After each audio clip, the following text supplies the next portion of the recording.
I am the Tofu Golem. Please enjoy the video. In this video, I will explain how to remote start your Buick Encore. First, make sure your vehicle is completely locked. Then, find the circular arrow button on your key fob. Press and hold this button for about 4 seconds.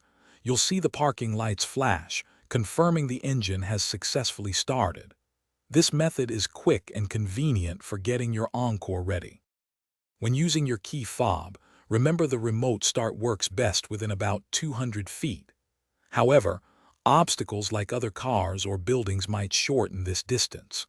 Your Encore's engine will run for 10 minutes, then automatically turn off. If you need more time, simply repeat the remote start process one more time to get another 10 minutes of run time.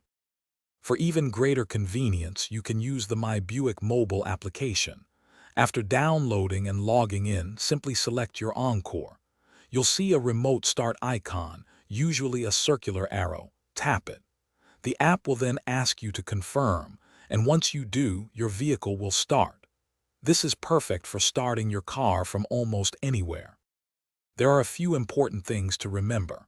For app-based remote start, you'll need an active OnStar or Connected Services plan. Always ensure your Encore's hood is completely closed for safety. Also, if your check engine light is on, the remote start feature will not work. Finally, always be mindful of your environment when using this convenient feature. Thanks for watching. Consider subscribing if we helped you today.